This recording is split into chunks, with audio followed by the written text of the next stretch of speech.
Greeting explorers, welcome to What's Up Gamma. So in the studio today, kita bersama dengan panel jemputan daripada West. So before we start, saya perkenalkan diri saya dulu. Saya Damia. So you guys boleh panggil saya Damia untuk host episod hari ni. So boleh tak kita minta you guys untuk perkenalkan diri dekat penonton. Okay, Assalamualaikum, selamat pagi semua. Saya Puan Siti Nuraini Amran, Pegawai Psikologi Kanan di Pusat Kerjaya dan Kaunseling UiTM Shah Alam. Saya dah di UiTM dah berkhidmat selama 16 tahun lah. Itu saja.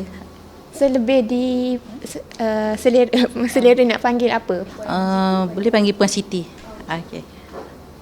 Assalamualaikum, nama saya Muhammad Nakiuddin bin Zalani.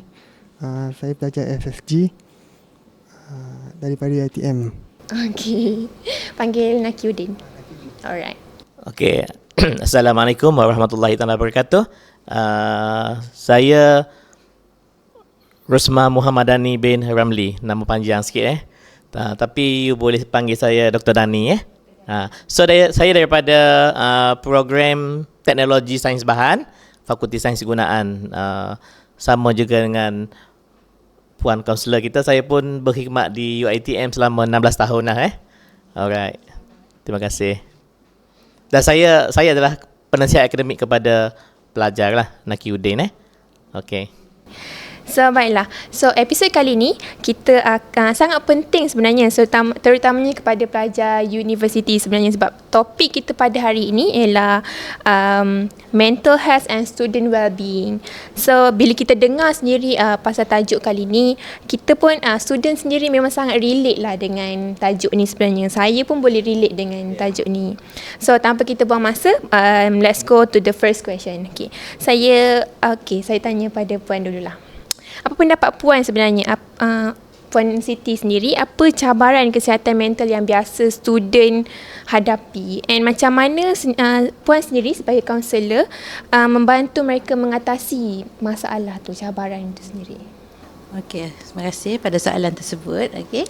So cabaran kesihatan mental, pada pandangan saya cabaran yang paling besar adalah stigma masyarakat sekitar lah. Okay? Stigma bila orang tu penghidap. Sebenarnya ada differentiate tau. Kena differentiate masalah kesihatan mental dengan pesakit mental. Sebab pesakit mental dia dah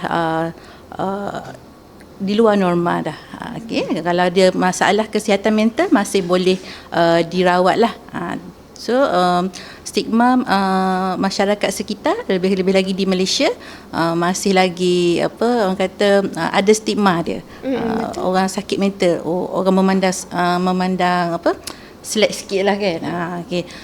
Kalau di luar negara dia lebih terbuka kalau isu-isu berkaitan dengan kesihatan mental. Okay. So lagi dia punya cabaran adalah untuk membantu pelajar untuk coping dengan bila dia menghadapi kesihatan mental, apa yang dia perlu lakukan. Ada yang tidak datang kepada kita untuk mendapatkan bantuan, ada yang memendam, so kita tak tahu. Tak semua yang akan datang kepada kaunselor untuk mendapatkan bantuan lah. So dia sebenarnya bukannya dia tak nak, cuma ni kadang-kadang dia malu kan, dia tak tahu nak reach kat siapa sebenarnya. So apa pendapat Doktor Dani, ada nak tambah apa-apa untuk apa pendapat Puan untuk student sendiri, cabaran student untuk hadapi masalah sebagai ni dekat uni sendiri? Okay, saya selaku pensyarah di universiti yang juga bertindak selaku penasihat akademik. So mengalu-alukanlah kehadiran pelajar-pelajar kita. So setiap pelajar ni dia dah ada mentor dia. So mentor tu maksudnya penasihat akademik lah. So you ditempatkan di setiap pensyarah masing-masing. So seringkalilah berjumpa, hubungilah pensyarah kamu tu, iaitu penasihat akademik. So mereka ni memang willing untuk membantu kamu semua. Kadang-kadang kita tak sedar kadang-kadang terutamanya kalau pelajar baru mendaftar, kadang-kadang pensyarah tu tak mengajar pun kamu mungkin kita akan jumpa semester ketiga, keempat. Jadi peranan pelajar tu sendiri so sentiasa kerap lah ataupun hubungi, jadikan penyelia kamu tu sebagai macam istilah bapa angkat lah so kalau muda-muda tu mungkin kamu boleh anggap sebagai abang kan. Pensyarah UiTM ni banyak yang muda, tapi macamnya kami yang dah senior-senior tu, kamu boleh anggap mereka sebagai bapa angkat ataupun ibu angkat kamu So luahkan apa yang terpendam, okey? InsyaAllah kami semua sangat akan menolong kamu lah membantu pelajar-pelajar yang bermasalah. Okey. So macam orang kata family kita jauh, so kita buat family sendiri dekat Betul. sini. Ya. So macam mana kan kita tahu tekanan akademik and student sendiri nak capai grade yang tinggi. Ya. So benda tu akan mempengaruhi kesihatan mental pelajar. So apa strategi tuan lah untuk syorkan kepada pelajar macam mana nak tangani stres ni? Okey, seperti yang sebelum saya jawab tu kan, mungkin saya boleh jelaskan sedikit lah antara faktor-faktor yang menyumbang kepada masalah pelajar ni kan. Dari segi stres ni kan, mungkin pengharapan ibu bapa terhadap mereka ni terlalu tinggi expectation terhadap anak mereka tu agak tinggi. Mungkin apabila mereka dah menduduki peperiksaan, mereka tak dapat apa yang diinginkan kan oleh parent mereka, jadi mereka rasa tertekan.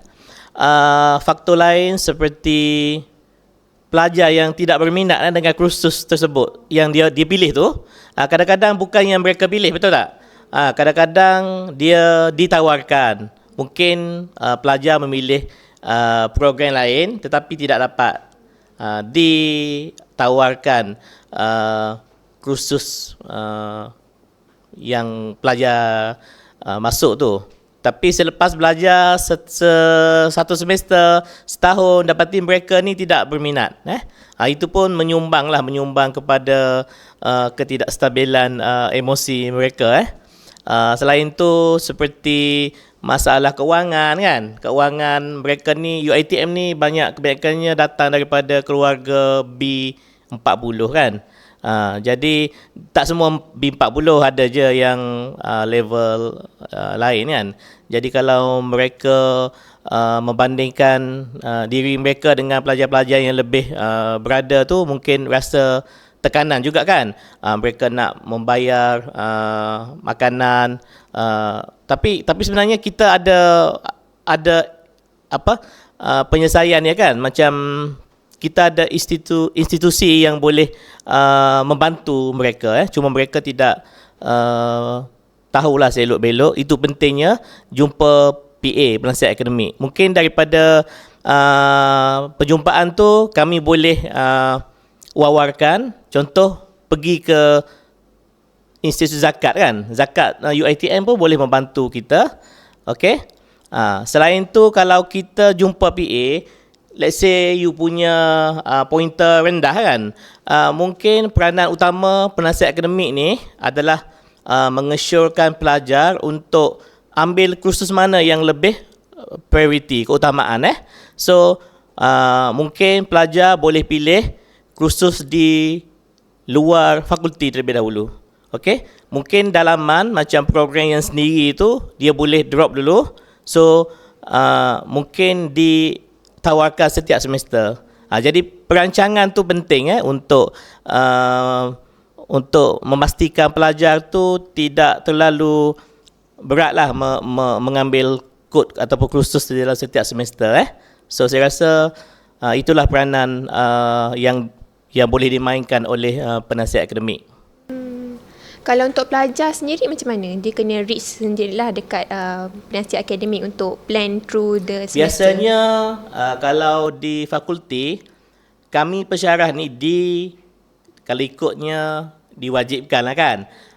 Tapi sebenarnya ada pertemuan 2 kali setiap semester. Sepanjang semester, you kena jumpa penasihat akademik pada awal semester dengan akhir semester. So perjumpaan kita buat tu adalah kita tetapkanlah. Contoh, kita ada pelajar semester 1 dengan 2, 3, 4, 5, 6 kan. Kita bercampur lah. Kita campur and then kita panggil mesyuarat atau sekarang ni kita boleh buat pertemuan kan. Sebelum-sebelum ni mungkin dalam Google Meet pun kita boleh buat. So kat situlah kita boleh tackle apa permasalahan pelajar selain daripada akademik lah dan jika mereka tidak attend masa pertemuan, itu kena ada inisiatif sendirilah untuk berjumpa kami sebagai penasihat akademik. Okey. Sebenarnya penasihat akademik ni dia welcome je lah student untuk datang kat dia. Ya, betul. Kami sentiasa mengalu-alukan walaupun tanpa perjumpaan yang formal, you boleh datang anytime. Kita sebenarnya malu. Itulah, ya, saya faham. Sama juga nak pergi jumpa kaunselor pun anytime boleh. Ke ada waktu?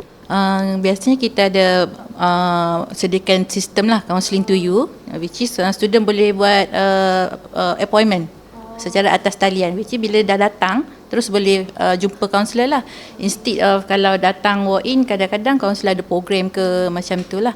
Dan saya memandang isu akademik ni adalah salah satu isu yang paling tinggi lah bila datang kaunseling. Isu akademik paling tinggi lah. Okay. So bebanan tu kalau ikutnya dari zaman pembelajaran di sekolah berbeza lah, di universiti dia berbeza. So berlaku transition di situ. Jika kesihatan mental kita berada di tahap yang baik, kita boleh menyesuaikan dirilah dengan penyesuaian cara pembelajaran di universiti lah. Okay. Dan sebagai pelajar di universiti, sebenarnya pelajar sedia maklum apa yang dia perlu buat.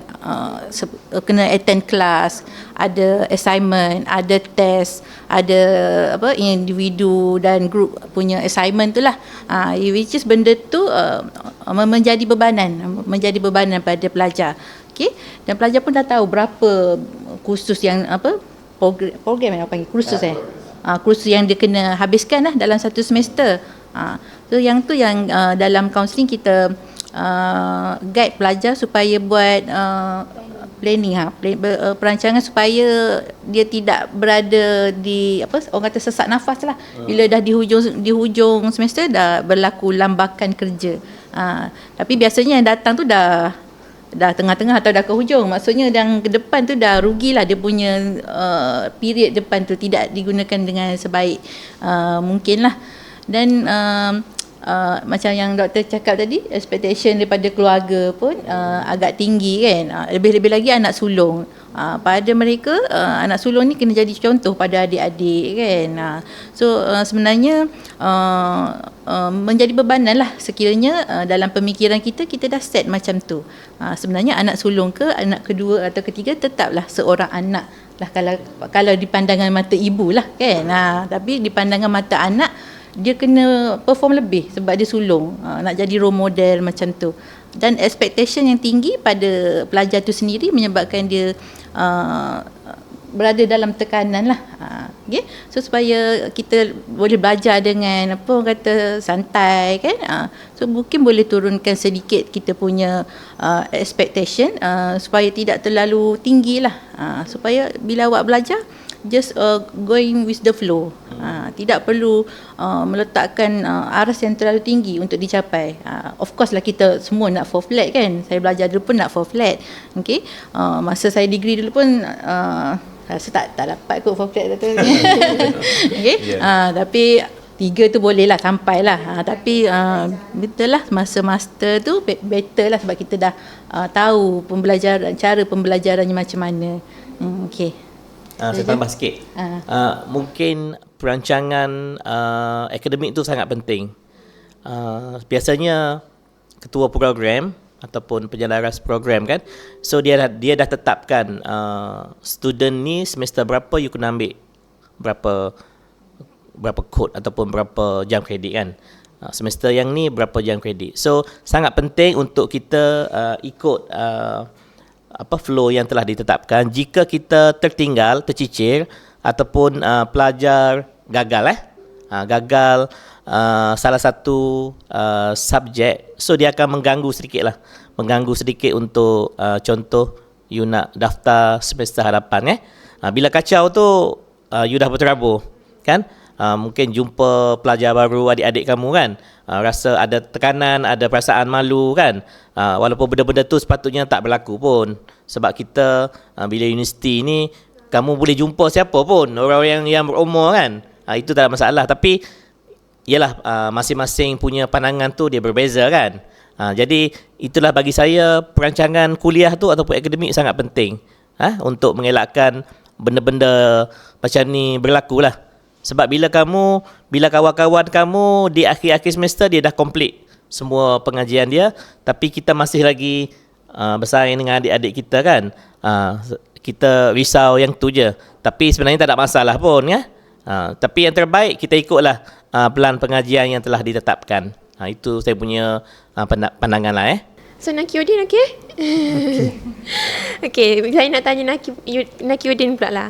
Apa macam pengalaman peribadi, boleh share tak? Pengalaman peribadi dalam ialah kita sebagai student, kita kena ganas tanggungjawab untuk belajar. Lepas tu kita kena juga kekalkan mental health kita. So boleh tak sharekan pengalaman macam mana macam mana awak boleh kekalkan dua-dua tu? Cerita je pengalaman peribadi. Pengalaman saya macam kalau saya belajar, saya tak terlalu belajar lah. Masa tu ada masa belajar, kalau belajar. Kalau kita rehat. Dan kalau ada sesuatu masalah, saya bagi tahulah kawan-kawan saya yang dalam bilik tu. Tak terlampau sendirilah. Kita share dekat kawan lah. Boleh percayalah kawan. Mana Boleh tahu kot. nanti. Lagi percaya kawan ke lagi suka percaya, pergi? ada yang percaya lah, ada yang tak. Oh, okay. So kita cerita masalah yang dekat percaya je lah. Okay, untuk Dr. Dani lah Yeah. Sebagai PA, macam mana doktor kenal pasti pelajar yang ada macam masalah? Macam mana doktor Milah? Biasanya melalui pengalaman kan, kita boleh tengok dari kalau contoh dia dari appearance tu boleh tengok dari segi penampilan dia, berserabut, tak kemas kan, dia punya penampilan lah karakter. Kemudian dari segi kedatangan kan, kedatangan ni sekejap ada sekejap tak ada kelas kan. Kemudian kalau yang terlalu obvious tu mungkin ada rakan lah yang akan bagi tahu kita lah. Sebab saya pernah juga handle satu kes saya lupa, mungkin sebelum COVID lagi kes kes pelajar yang ada kes yang macam nak bunuh diri kebetulan saya adalah penasihat akademik perempuan lah. Pelajar perempuan, dia kerap tak datang kelas, okey, test pun tak ambil. Bila kita selami masalah mereka, pelajar tersebut rupanya ada pelajar tu kena scam lah, kena scammer kan. Dia pasal duit lah, keuangan. Jadi yang duit yang dia laburkan tu dia pun pinjam daripada kawan. Jadi kawan ni dijanji nak bayar katalah minggu depan, 2 minggu, kemudian tak terbayar kan. Jadi kawan dia duduk pressure pelajar tersebut lah. Jadi kat situlah apa yang boleh kita buat tu, kita bantu dia dari segi macam mana you nak atasi. Jadi tu saya bagi tahu kan, zakat ni bukan sekadar untuk bayar yuran, apa lagi? Duit saku saya pun tak pasti lah. Allowance kan. Tapi dia juga boleh membantu untuk melansaikan hutang-hutang seperti macam tu lah bukan banyak kes lah. Ini salah satu yang saya pernah alami lah dengan pelajar saya tersebut. Dan di samping tu kebetulan pelajar tu tak minat. Pelajar tu juga tidak berminat dengan kursus yang diambil tu. Jadi at the end lepas kita settlekan semua masalah, dia berhenti. Tapi tak apalah kan. Dia berhenti belajar lah. Berhenti belajar di sini dan saya dengar dia dah meneruskan pengajian di Universiti di Melaka lah Tapi alhamdulillah sebab kita dah tackle masalah awal-awal, sebab dia keburungan yang melampau, murung untuk membunuh diri kan. Jadi kita dah dapat selamatkanlah pelajar tersebut, alhamdulillah. Jadi kita boleh trace pelajar tersebut dengan itulah macam penampilan, kekerapan datang kelas, tak ambil test. Ini biasanya yang umum lah kan. Yang umum ni ramailah pelajar-pelajar yang bila ada masalah tu bila tak minat, tak mau datang test. Kelas tu biasa dia tak datang kan, sebab zaman-zaman sekarang ni ada yang berekod kan, ada yang online. Itu biasa. Cuma bila test tak datang tu, dia memang akan ganggu kamu punya ni lah, akademik, pencapaian akademik tu. Puan ada nak tambah apa-apa ke? Kalau isu berkaitan scammer ni, kita kategorikan dalam isu kewangan lah, masalah kewangan. Which is as a student, kalau dah kena scam tu, memang nak membayar balik tu di luar kemampuan lah. Okay. Betul. So saya pun ada 3 kes melibatkan scammer, which is 2 tu student lah. Tapi saya tak berapa ingat fakulti mana lah. Okay. Dan memang kes macam ni memang akan melibatkan polis, tapi nak dapat balik tu memang takkanlah impossible. Okay. So pada pelajar kena beware lah, sebab pada asalnya scammer ni dia asalnya terjerat tu disebabkan nak mencari kerja. Mencari kerja. Tapi last duit tergadai kan. So macam doktor kata tadi, duit tu pun dipinjam daripada kawan dan dia menyebabkan masalah dengan kawan pula. Betul. Social so dia dah bermasam muka dengan kawan kan. Masalah pun berantai, jadi berantai lah. Dan endingnya akademik pun efek jugalah. So hati-hatilah pada para pelajar bila ada apa-apa yang awak dapat tawaran dekat link Shopee ke link Facebook ke, sebab dia boleh datang dari pelbagai arah. Okay? So beware, hati-hati. Kalau cakap pasal scammer ni, saya rasa semua orang pernah kena scam. Okay, tak apa, kita back to the topic lah.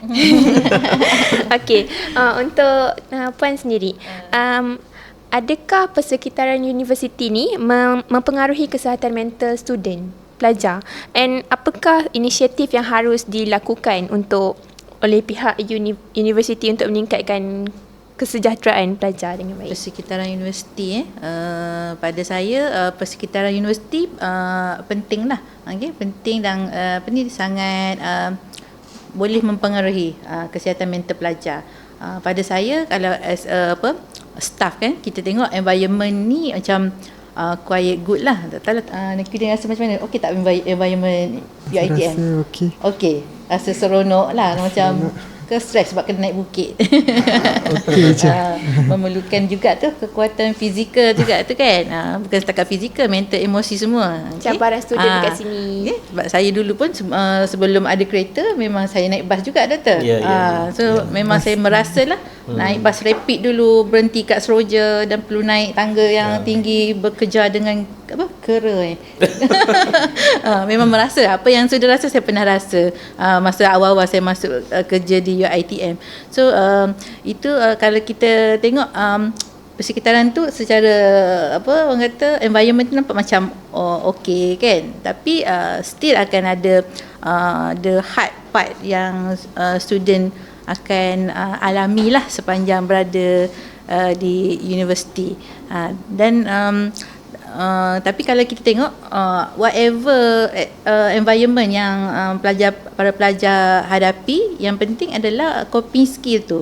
Kita contoh, kalau kita tidak boleh menyalahkan bukit kerana bukit tu tinggi, aku letih, tak pergi kelas lah. Okay. So sebagai coping skill as a student, macam mana kita nak face benda tu? Kita tahu dah bukit tu perlu kita naik untuk ke kelas kan. So nak tak nak kena melalui. So maksud saya di situ external external problem akan datang di environment mana-mana pun, bukan di universiti sahaja, boleh berlaku dekat rumah ataupun dekat bilik awak pun, dekat dengan roommate sendiri pun boleh berlaku. So kita sendiri macam mana nak face benda tu? Soalan kedua tadi apa dia? Ada tak inisiatif untuk macam mana pihak universiti untuk improve if student untuk kesejahteraan pelajar lah. Macam kalau pihak kaunselor sendiri tak lain tak bukan memang sesi kaunseling lah. Okay. Tapi kita buat jugalah macam outreach program, okay? Sebab office saya tinggi juga. Lepas tu tak ada lift pula kan. Tapi pelajar yang betul-betul memerlukan dia akan sampai. Tapi dalam outreach ni kita just macam bagi briefing lah macam mana nak jumpa kaunselor, sebab tadi kata malu malu nak jumpa kaunselor, takut pun ada kan. So, saya ingat dulu masa saya belajar sekali je saya pernah jumpa kaunselor untuk isu putus cinta macam tu. Sampai juga kan. So para pelajar pun akan, saya tahu akan merasakan benda yang sama. Sama juga dengan penasihat akademik. Banyak saya tanya memang tak jumpa sampai hujung semester pun dia masih menangguhkan lah. Sebenarnya lecturer welcoming kan. Tapi perspektif pelajar, pemikiran pelajar kata takutlah nak pergi jumpa apa ni kan. Takut dia tak nak entertain dia ke, rasa takut rasa tak diterima. Kan tu assumption kita, pemikiran kita yang menghalang pelajar untuk pergi jumpa penasihat akademik. Macam hari ni doktor sendiri cakap kan, betul, welcoming sebenarnya. Itu adalah sebab penasihat akademik pada saya dia tahu the whole apa yang pelajar lalui. Kalau jumpa kaunselor pun memang kita akan guide, tapi dia kena jumpa juga PA dia. Macam tu. Sebab PA lagi tahu planning the semester tu kan. Sebab bila pelajar, macam doktor cakap tadi, bila pelajar tak dapat ke next semester sebab dia ada subjek yang tak habis kan. So dia kena repeat. Dan dia repeat, dia akan jumpa junior. Which is satu maruah tergadai lah bagi seorang senior kan. Bila dah jadi satu batch dengan junior. Tapi sebenarnya junior pun tak tahu pun kan. Sebenarnya okey sahaja. Tapi still masih berkisar tentang pemikiran kita. Bila kita berfikir orang berkata sesuatu pada kita, so dia kita jadi malu lah. Malu untuk masuk ke kelas tersebut lah. Stigma masyarakat. Stigma jugalah. Okey, untuk Nakiuddin sendirilah, apa pendapat awak tentang kemudahan atau akses yang ada dekat universiti ni? Awak ada ke guna akses ni untuk, contoh macam untuk kesihatan mental, awak release stress macam tu? Tak ada sangat lah. Tak ada sangat. Sebab kalau ada masalah boleh jumpa kaunselor kan. Okay. Kalau PA boleh juga. Macam tu. Untuk macam apa program ke apa yang pihak uni sendiri nak tambah baik pada pendapat awak, ada tak? Saya rasa dah cukup. Tapi cuma pelajar tu lah yang kena datang program tu. Kalau dia tak datang, macam mana nak kan? Kita kena banyak join program lah. Join program. Awak selalu ke jumpa PA? Selalu? Tak jumpa juga. Semester pertama dia tak jumpa saya. Tapi semester kedua alhamdulillah dia ada jumpa. Tapi jumpalah selisih tengah-tengah jalan kan. Walaupun saya tak mengajar dia, tapi dia kenal saya dan saya kenal dia. Tapi bila sekarang saya mengajar dia, saya dah mengajar dia dan saya kenal lah dia punya performance dia dan dia punya attitude sendiri lah. Okay, untuk Dr. Dani lah. Seberapa penting untuk pelajar dapatkan bantuan awal bagi masalah kesihatan mental ni? And apa halangan yang biasa dihadapi untuk mendapatkan bantuan bagi pendapat doktor? Okay, sangat penting kalau kita ni selaku penasihat ataupun pensyarah ni selaku penasihat akademik dapat tackle awal apa permasalahan yang dihadapi oleh pelajar tersebut. Sangat penting sebab dia menentukan hala tuju para pelajar kita. Jika tersalah pilih program, contoh program yang dipilih tu tidak diminati oleh pelajar, jadi kita usaha macam mana untuk pelajar mohon keluar daripada program. Mungkin kita boleh cadang mana yang lebih terbaik untuk beliau. Kita tak nak kes-kes seperti dah masuk tahun 3 ataupun semester yang keempat, semester kelima nak quit daripada program. So dia akan merugikan masa lah. Okay? Jadi sangat pentinglah untuk kita tackle, kena pasti permasalahan pelajar tersebut. Okey, selain tu kalau dari segi kelemahan akademik, mungkin pelajar tersebut lemah, CGPA yang rendah, dan dia akan efek kepada emosi ataupun mental health kan. Jadi apa yang kita boleh nasihatkan pelajar tersebut, mungkin cara belajar kan, cara belajar yang pelajar tersebut selama ni adalah tidak betul. Spend masa yang terlalu lama tapi tidak berhasil kan. Jadi mungkin kita selaku penasihat akademik boleh cadangkan supaya belajar yang lebih efektif, berkesan, seperti membuat study group kan. Kalau you all datang daripada sekolah-sekolah SBT, MRSM kan, so pernah dengar istilah study berkumpulan ataupun study group. So study group ni bukan setakat kamu boleh melontarkan idea-idea kan. Jadi kita boleh dapat balik ilmu yang kamu belajar sama ni, kongsi dengan kawan-kawan, tapi juga dapat meningkatkan keyakinan kita. Macam kes Nakiuddin ni saya pilih sebab dia punya personality dia macam kurang berketerampilan. Dia tidak berkeyakinan tinggi kan. Dia jalan pun tunduk macam ni kan. So kita nak meningkatkan dia punya keyakinan kan. Jadi bila kamu belajar secara berkumpulan, bukan secara individu, so kita dalam masa sama kita boleh membina dan juga meningkatkan tahap keyakinan kita.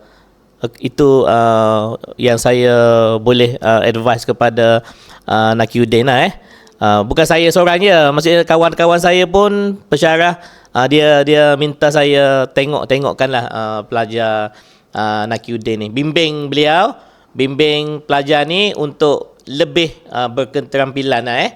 So mungkin tadi saya dah cakap dengan dia dan juga kamu semua, kalau boleh semester 3 atau 4 masuklah, joinlah mana-mana persatuan yang ada di fakulti. Daripada persatuan itulah kita boleh bersosial, berinteraksi dengan rakan-rakan, dengan pensyarah kan. Seterusnya boleh membina dan meningkatkan keyakinan diri. Okey. Nakiuddin lah. Macam mana kan dekat kita sebagai pelajar kita ada stigma. Macam kita ada stigma. Pelajar semua ada macam kalau senior satu kelas dengan kita macam dia pun ada maruah, dia ada ego sendiri. Macam Dr. cakap tadi, macam Puan cakap tadi.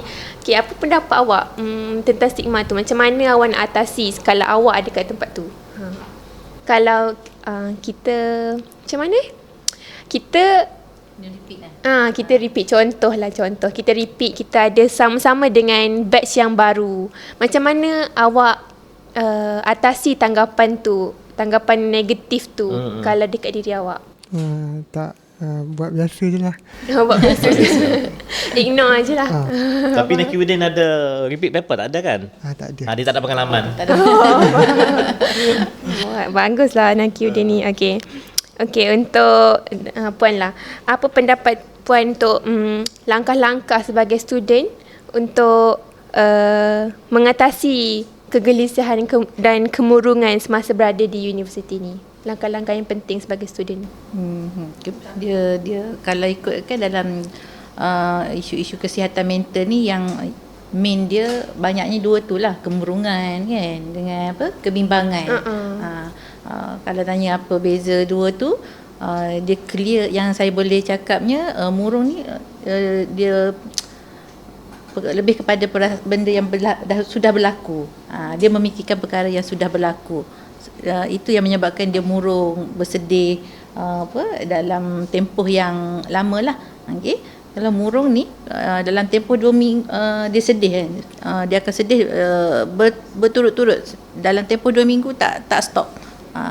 Mungkin dia akan jadi berbulan-bulan dan bertahun-tahun kalau tak dirawat lah.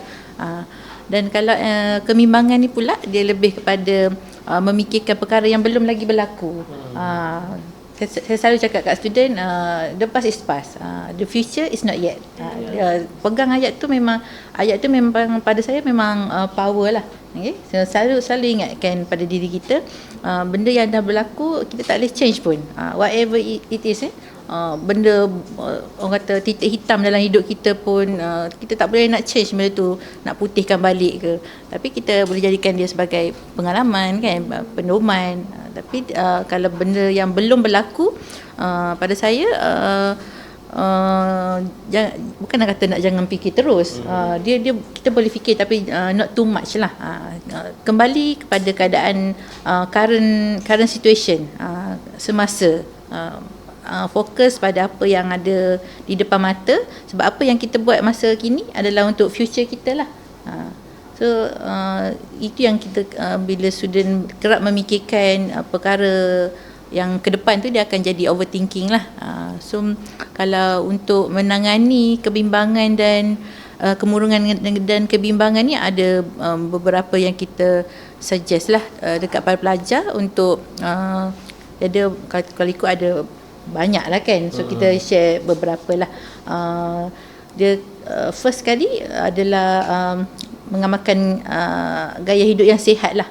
Gaya hidup yang sihat, macam Naki Widya pun kata kalau ada aktiviti apa-apa kita pergi.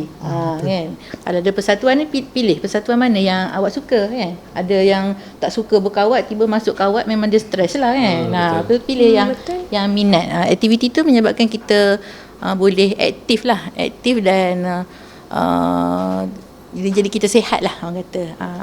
Ada satu lagi caranya, kita fokuskan pada pemakanan, balance kita punya diet. Kan selalu kita dengar dekat TV ke kan, dia kata suku-suku separuh.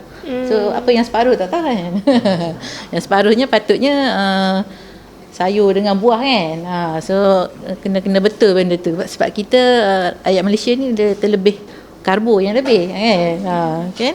So, bila cara pemakanan yang sihat pun boleh membantu kita untuk reduce lah kita punya kebimbangan, kita punya kemurungan. Yang satu lagi saya suka ingatkan para pelajar supaya jaga tidur. Ada yang buat assignment bila dah berlaku lambakan di hujung semester kan, so tak tidur pun ada. So dia punya pola tidur tu dah kucak-kacir dah. Ada yang 2-3 pagi tidur, lepas tu bangun dah drag, kelas tak pergi kan. So dia punya rotation hidup dia dah tak betul. So kita kalau as a Muslim pun kita kena bangun subuh kan. Itu waktu yang orang kata cantik lah. Saya pun lihat juga nak bangun ni. Bukan kan, kalau 6 pagi tu okey lah tu. Tapi kalau mak saya pun dia berpesan better kita bangun sebelum subuh. So boleh bersiap, macam bersiap dulu, mandi ke, berwuduk semua, boleh semayang. Instead of kita bangun pukul 6 tu baru nak mandi, baru nak semua kan. So dia waktu yang terhad.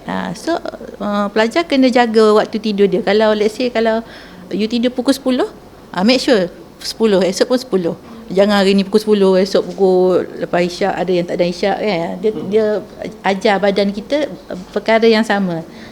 So kita malam ni tidur pukul 10, esok pun tidur pukul 10.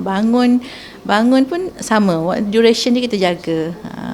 Yang last sekali, yang satu lagi berkaitan dengan hormon lah. Nak jaga hormon dalam badan kita. Macam kita pernah dengar kan, bila kita gembira, hormon apa doktor? Bukan, serotonin. Gembira tu kan. So kita kalau nak, kita kena tingkatkan hormon yang gembira tu. So kita kena, untuk itu kita kena cari benda-benda yang gembira lah.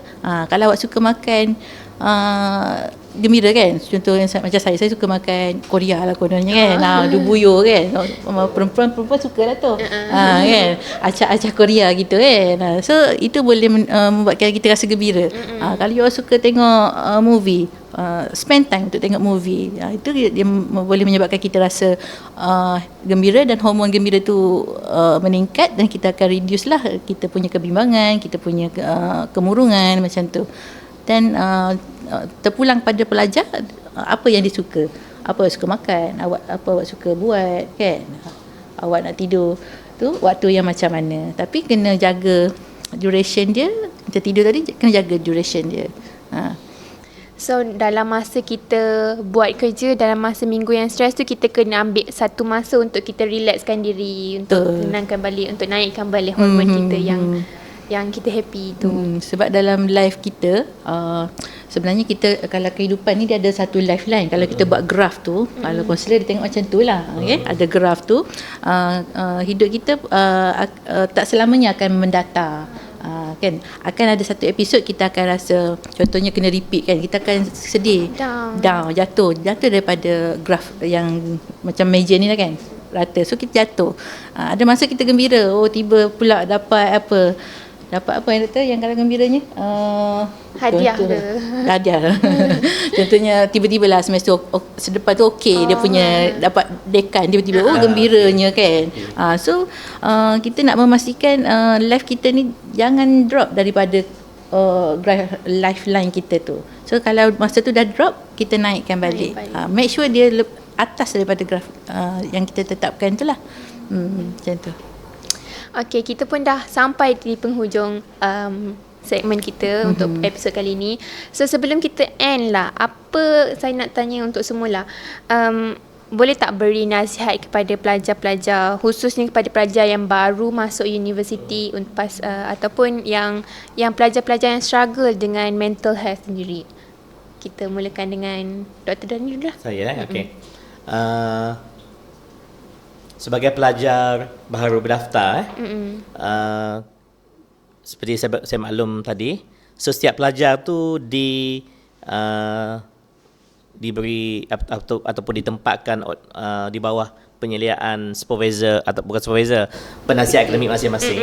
So you kena kenal pasti dulu siapa kamu punya penasihat akademik dan bina hubungan yang baiklah dengan penasihat akademik tu. Kerap berjumpa tu tak semestinya kamu kena jumpa hari-hari. So itulah, kita ada plan buat satu semester 2 atau 3 kali. So kalau ikut plan asal kita pun dah memadai.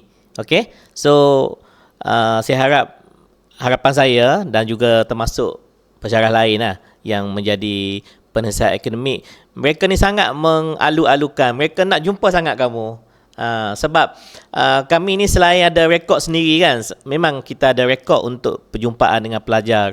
Okay, bukan setakat nak rekod saja, sebenarnya dia nak buat satu hubungan yang baik lah di antara kita ni penasihat akademik dengan pelajar lah. So jangan malu-malu, kita willing untuk terima kamu berjumpa. Bukan setakat nak menyelesaikan masalah, kalau nak jumpa santai-santai pun tak ada masalah. Okay, kita nak bina hubungan yang baik dengan pelajar kita. Sebab kalau dalam kelas ni kita tak boleh nak fokus, sebab kita fokus kepada akademik kan. Jadi di sinilah masanya untuk kita berbincang mengenai selain daripada akademik. Okey, itu saya punya nasihat lah untuk pelajar saya lah. Dan juga kamu semua lah. Okey. Okay, untuk Nakiuddin ada tak nasihat? Saya rasa nasihat saya kepada pelajar yang nak baru masuk tu, mereka perlu jaga mental mereka lah. Dan mereka perlu berjumpa dengan PA mereka. Dan jangan duduk seorang-seorang lah. Jangan menyendiri. Menyendiri. Kena buat kawan lah. Kena ada kawan. Okey, itu saja. Untuk Puan? Kalau saya, sekiranya para pelajar mengalami gejala-gejala kemurungan, gejala kebimbangan, terus berjumpa dengan kaunselor lah. Okay? Dengan penasihat akademik pun boleh, tapi ada kekangan lah. Penasihat akademik dia ada tugas nak mengajar lagi kan. Mungkin dia punya penasihat akademik ada benda yang tak boleh diselesaikan sepenuhnya lah. Tapi kalau penasihat akademik dapat info, boleh rujuk ke kaunselor. Okay, so bila bergejala terus je datang ke pusat kejadah kaunseling atau buat sesi appointment melalui sistem counselling to you. Sebab kita kena akan bantu buat saringan kesihatan mental lah. Kita akan tengok severe ke, extremely severe ke, ataupun di tahap yang normal. kiranya teruk, mungkin kita akan refer kepada pihak-pihak tertentu lah, contohnya psikiatri untuk mendapatkan rawatan yang selanjutnya lah, which is saya rasa sekarang bukan saja pelajar, staff pun ada mendapatkan rawatan di psikiatri. Benda tu kalau stigma masyarakat memang memalukan lah, dikatakan malu. Tetapi macam kita sakit, contohnya kita sakit kepala, kita jumpa doktor, kita ambil ubat kan. Mental kita pun sama, dia sakit dia perlu ubat. Tapi selain daripada ubat, tetap kena ada bantuan rawatan daripada kaunseling jugalah. Tak boleh makan ubat saja kan. So kena juga pergi kaunseling untuk dapatkan terapi, untuk dapatkan plan apa yang awak perlu buat. Macam tu. Right. Okay, kita dah pun sampai di penghujung episod kali ini. Terima kasih kepada panel jemputan kita pada hari ini. So before kita end episod kali ini, sebenarnya setiap episod pun tetamu jemputan kita ada buat satu inilah gaya ni. Kita nak korang yang semua buat juga, boleh kan? Saya ajar. Gaya apa? Okay. Buat macam ni. Ga, ma, ti, fi. Dia. Oh, susahnya. Dia ga, ma, ma.